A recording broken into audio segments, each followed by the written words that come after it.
പാലക്കാട് UDFന്റെ ഗംഭീര road show. സ്ഥാനാർത്ഥി രമേശ് പിഷാരടിയുടെ സാന്നിധ്യത്തിലാണ് വാദ്യമേള ഘോഷയാത്ര അരങ്ങേറിയത്. വൈകിട്ട് 5 മണിക്ക് പാലക്കാട് 5 വിളക്കിന് മുന്നിൽ നിന്നും ആരംഭിച്ച റോഡ് ഷോയിൽ നിരവധി പ്രവർത്തകർ പങ്കെടുത്തു. കഥകളി വേഷവും മറ്റും അകമ്പടിയായി. VK ശ്രീകണ്ഠൻ MPയുടെ നേതൃത്വത്തിലാണ് സ്ഥാനാർത്ഥിയും പ്രവർത്തകരും നീങ്ങിയത്.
നമ്മുടെ ചിഹ്നമായ കൈപ്പത്തി അടയാളത്തിൽ നിങ്ങളുടെ വോട്ടുകൾ രേഖപ്പെടുത്തുക. കേരളം ജയിക്കും. ഇവിടെ സഹവർത്തിത്വത്തിന്റെ പാലക്കാട് ഹൃദയഭൂമി ഒരു വിള്ളൽ പോലും ഏൽക്കാതെ ഈ വിശ്വാസം പോലെ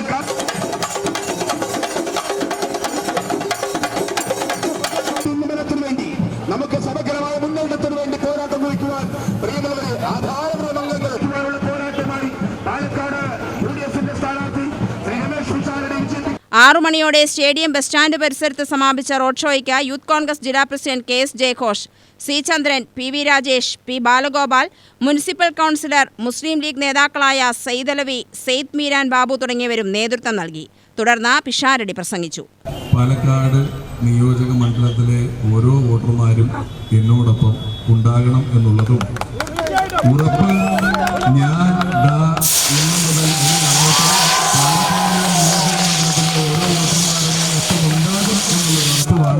ഒപ്പമുണ്ടാകുമെന്ന് ഞാൻ ഒരിക്കൽ കൂടി ഉറപ്പിച്ചു പറയുന്നു.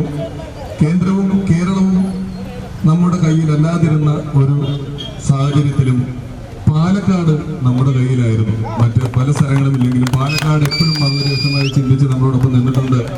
UDFന്റെ ഒരു ഉറച്ച കോട്ടയായി തന്നെ പാലക്കാട് എപ്പോഴും നിന്നിട്ടുണ്ട്. ചരിത്രം പരിശോധിച്ചാൽ 2 മുഖ്യമന്ത്രിമാരെ ഈ സംസ്ഥാനത്തിന് നൽകിയ ഒരു ജില്ലയാണെങ്കിലും UDF ആണ് പാലക്കാട് ജില്ലയ്ക്ക് ആദ്യമായിട്ടൊരു മെഡിക്കൽ കോളേജ് കൊണ്ടുവരുന്നത്. ഏറ്റവും ഉചിതമായ ഏറ്റവും കൃത്യമായ തീരുമാനങ്ങളുടെ ഫലമാണ് പാലക്കാട് എന്നും ഇത്ര സമാധാനപൂർണമായി നിൽക്കുന്നത്. ഇനിയും നിങ്ങൾ അതേ തീരുമാനങ്ങൾ തുടരുമെന്നും എന്നോടൊപ്പം ഉണ്ടാകുമെന്നും ഞാൻ വിശ്വസിക്കുന്നു, പ്രതീക്ഷിക്കുന്നു. നമ്മൾ ഇനിയും കണ്ടുകൊണ്ടേയിരിക്കും. UTV news, Palakkad.